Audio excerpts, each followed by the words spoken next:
Hey guys, in today's video, we are dealing with a few simple questions from percentage. Percentage is a useful concept used a lot in our day to day life. Also, it's an important topic for all competitive exams like Olympiad, SAT, GRE, GMAT, and the like across the world. But there are only very few channels covering these areas of quantitative skills. Okay, let's get it. The first question in our today's video. It says 20 is what percentage of 50? This is a simple question, but I would like to give you different perspectives of this concept called percentage. So let me assume 20 is, say, X percentage of 50. And we will find out what this X is. So 20 is means, how do you convert this into an equation? Is means equal to X percentage of 50. This is how you convert this mathematical statement into an equation. Then you solve for X. Say, let me switch sides of this equation. You will have X multiplied by 50 divided by 100 equal to 20. This implies taking 100 to the right side, it will go up and this 50 will come down. On simplification, you get 40. So this implies X is a 40% of 50. Now there is another way to look at this problem. Supposing you had attempted an examination with the maximum marks being 50 and let's assume you scored 20 marks. Then what's your score actually? That is 20 by 50. If you want to convert this into percentage, you will write this as 40 by 100, isn't it? So basically percentage is a ratio. The only difference is in percentage, the second term is always going to be 100. Put differently, given a ratio like this, your score is 20 is to 50 or 20 divided by 100, which is same as 40 divided by 100. And 40 divided by 100 is what we mean by 40% means what? 40 out of 100. So given any ratio, you can convert into another ratio with the denominator being 100 for the second ratio. And that's another way to find out percentage. So percentage and ratio are the same. That is an important point you need to keep in mind. This is an example for that. Okay, now the third way to look at this problem, I was just giving you a deeper meaning of percentage, but to solve this problem, 20 is what percentage of 50? All you have to do is 20 divided by 50 into 100. This works out to 40. This is the shortest way to calculate one number as a percentage of another number. For example, if you are given two numbers A and B, A is what percentage of B? A divided by B into 100. And B is what percentage of A? B divided by A multiplied by 100. Is what percentage less than 30? This was the second question. In this question, 20 is what percentage less than 30? What we are looking at is this. You find out the difference between 20 and 30. Rather, 20 is less than 30 by 10 in absolute terms. That 10 is what percentage of 30? That is the meaning of this question. So 20 is what percentage less than 30 implies. First you find out by what number 20 is less than 30, which is 10. And then this 10 is what percentage of 30? That is the meaning of this question. How do you find out? 10 divided by 30 multiplied by 100, which is on simplification 33 and 1 by 3. Okay, now come to the next question, third question, which was like what? 30 is percentage more than 20. This was the third question. The meaning of this question is, as we know, 30 is more than 20 by 10, like in the previous case, and that 10 is what percentage of 20? 10 is what percentage of 20? And this, how do you find out? 10 divided by 20 multiplied by 100. That comes to 50%. So you can see one thing common in these two questions. To find out 20 is what percentage less than 30, you take the absolute difference between these two numbers, then you divide it by 30, then multiply by 100. Whereas in the second question, where the question is 30 is what percentage more than 20, the numerator is the same, 10 and 100. Can you see that? Here also you can see 10 and 100. Here also 10 and 100. But in the second question, that 10 is what percentage of 20. So 20 will go down here. You see difference only in the number that goes in the denominator. If you have any confusion regarding the number to be written in the denominator, there is a simple tip I can share with you. It's like this. Look at the first question. 20 is what percentage less than 30? So the number coming after the word than is 30 and that goes in the denominator. Whereas in the second question, which is framed like this, 30 is what percentage more than 20 is the number coming after the word than, and that number goes in the denominator. So the number coming after than will go in the denominator. So that if you remember this tip, you will never make any mistake while calculating. One number has what percentage more than another number, or one number has what percentage less than another number. In both the cases, you take the absolute difference multiplied by 100, which is common, and the denominator is the number that comes after the word than. That's all. There is one more observation you can make here. See, given two numbers, for example, A and B, supposing A is greater than B, in this case, A is 30 and B is 20. To find out A as what percentage more than B, you get one number. Again, when you find out B as what percentage less than A, you get another percentage. See, in one case you had 33 and 1 by 3. In the second case, you're getting 50. Never are these two percentages going to be the same. So basically what I meant is this: given two numbers A and B, in which A is greater than B, if you find out A as what percentage more than B, you get a certain number which will be different from the percentage you find in the other case. That means B as what percentage less than A, if you find out, you will be getting some other number.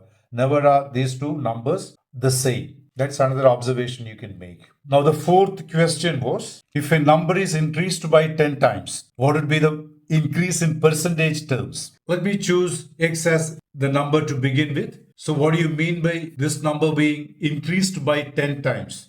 See, 10 times is 10 multiplied by X. To increase a number by 10 times, what do you take the number first, then take 10 times and then add to this. Doing that, you will get 11x. Now the question is what? This number, which is 11x, is what percentage more than the original number, which was x? This is the question. This is the meaning of what is given here. So like we did before, given two numbers, we are finding one number as what percentage more than the other number. The first number is 11x. The other number is x. So what do you do to find out this? Just take the absolute difference between these two numbers. This is what we did before. Then divided by 11x is what percentage more than x. In the denominator, what number do you write? X. The number coming after the word than. Can you see that? Then that multiplied by 100. See, x will cancel out. So 11 minus 1 multiplied by 100. That is 10 multiplied by 100. That is 1000. So 11x is more than x by 1000 percentage. Let me modify the question slightly. If a number is increased to 10 times, then what? Say I'm slightly modifying the question. If a number is increased to 10 times, in the previous question, it was like a number being increased by 10 times. Instead of by, I'm using the word to in the second question. That is the only difference between this question and this question. Okay, let me call this question A, this question B. So how do you answer this question? Again, see, if x is the original number, increase to 10 times means it becomes 10x. Whereas in the previous case, increased by 10 times means you take the original number, then add to that 10x. Here, x just becomes 10x. And 10x is what percentage more than x? That is the question. How do you find out that? You take the absolute difference multiplied by 100 divided by 10x is what percentage more than x. So x will come down here. This on simplification, x will cancel out and you will get 10 minus 1 multiplied by 100, which is 900. So if a number is increased to 10 times, 900%. Supposing a number is increased to 9 times, 800%. Number is to increase to say 6 times, 500%. This you can generalize. Now let's come to the last question. So the last question is, if the price of an article is increased by 10% and again reduced by 10%, what would be the change in price in percentage terms? To simplify the solution, what we can do is take the Original price as a convenient number like 100. Even a variable you can put in place of 100 and arrive at the solution, but choosing 100 would ease the calculation. So let 100 be the original price. Increasing this by 10% means 10% of 100 is, as you know, is 10. After the first increase by 10 percentage, the price would be 110. And again, we are going to reduce this by 10 percentage. And 10 percentage of what? 110. And 10 percentage of 100 is what actually? 10 percentage of 110. This is 11. That means 110 reduced by 11. 110 reduced by 11 means the price will be 99. So what do you observe? Originally the price was 100. Now after one increase and decrease, it's come down to 99. So the new price you get after these two increase and decrease is less than the original price. And we are asked to convert that into percentage terms. How do you do that? See, basically 99 is what percentage less than 100? Can you see? This is the question. So 99 is what percentage less than 100? What do you take the absolute difference and then divided by the number coming after the word than. That's what I showed you in the previous case. So you write 100 again multiplied by 100. So this on simplification you get 1%. Actually, there is a shortcut to get to this without going through these different steps. I'll show you that. See, here the increase and decrease by the same percentage 10. Suppose the original price is increased and decreased by say X percentage. See, this percentage ought to be the same, only then the shortcut I'm giving you will work. So instead of X, in the problem given here, it was 10%. So in general, if it is a X percentage increase and X percentage decrease, then the new price you get will always be less than the original price. As you can see here, 99 is less than 100. So after increasing and decreasing the price of an article by the same percentage, say X, to find out that you may use this formula, X squared divided by 100. See, in the previous case, X was 10%. So you will have 10 squared by 100. And 10 squared by 100 is just 1. And that's what you saw here, 1. Can you see that?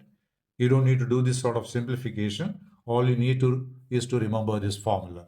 Supposing the price of an article is increased by 20%, again reduced by 20%, then as I said before, the new price you get will be less than the original price.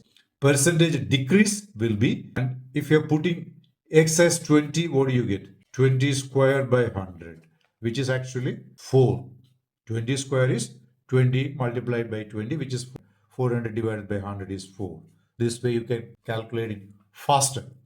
So supposing 30% increase, 30% decrease, the answer would be 9. How do you get that? 30 square by 100. So 30 into 30, 900 by 100, which is 9. That's all. This is a shortcut to answer these sort of questions. So like I said, percentage is a very useful concept because we use this in our day-to-day life and also in your career, especially areas like finance, you will be using a lot of this stuff. Moreover, it's important for all competitive exams, but there aren't too many channels covering this area. So if you have any other questions relating to percentage, raise it in the comment section. And if you have liked the video, please let me know through your comments and also subscribe to my channel and press the bell icon to get notified of other videos of this kind. Thanks for watching and see you in the next video.